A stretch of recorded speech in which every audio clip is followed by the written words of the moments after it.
Hey guys, this is Latina Brown, your favorite community advocate. So I read recently that the mayor wants to pay illegal migrants $4,000 to leave the shelter so that they can find permanent housing.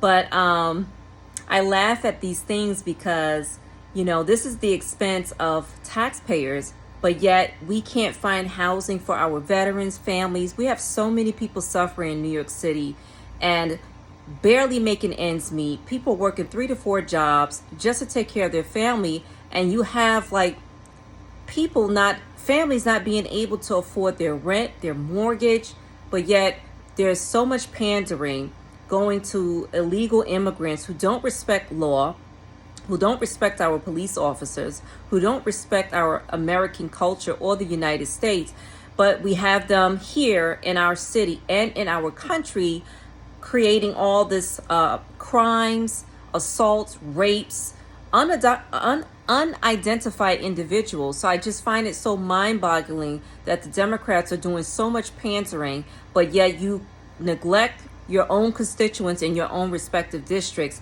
That's just insult. That's adding insult to the American people. So what I have to say is this: it's like, when are people going to realize that enough is enough, and that you're going to have to start voting for policies that are effective, and stop voting for identity politics?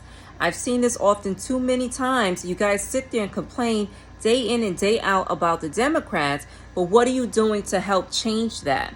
What are you doing as an American citizen to change the current leadership that we have? We have politicians seat hopping, challenging each other, going against each other, career politicians not doing their job.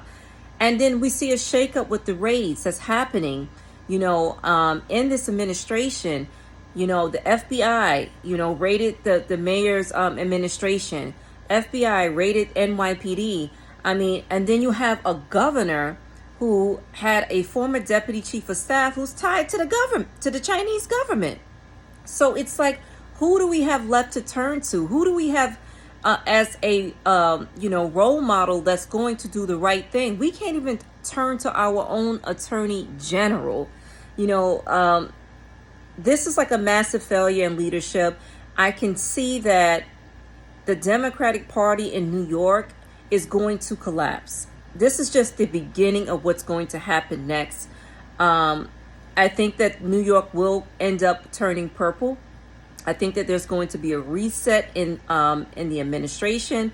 We're going to have Republicans taking over, which I'm fine with that, as long as that particular Republican is coming to the forefront with common sense policies and not anything that's going to be radical. Because right now we're due for a reset.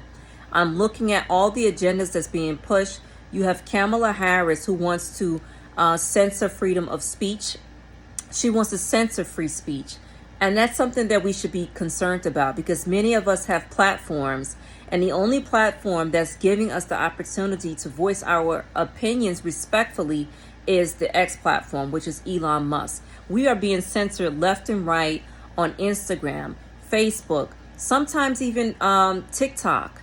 I don't think it's fair to the American people. Why are we not allowed to criticize the American government? If you're not doing the right thing, and if you're doing something that's unethical, we should be in the position to call out our government leaders, our elected leaders.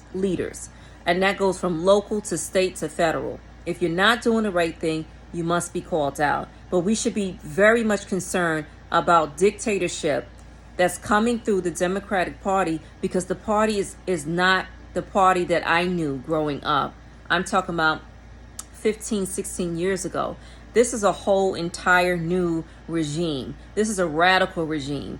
This is a party that is now all about censoring, control and terrorizing. We should not be going to war. We should not be sending the American people's tax dollars to other countries. We should be using that money to help our own here in our country. You may or may not like what I have to say, but it's the truth. Our tax money should not be going to other countries to fight a war. We are on the brink of a war, a possible war.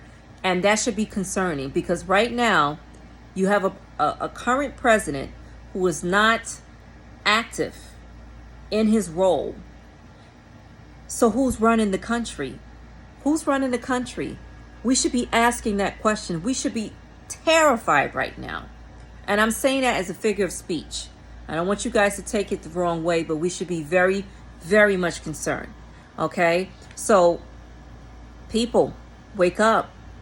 Black community, wake up. Hispanics, wake up. Because this pandering that they're doing, throwing events to try to bribe us with food and material things and throwing the glitzy glamour celebrity events, we are owed more than that.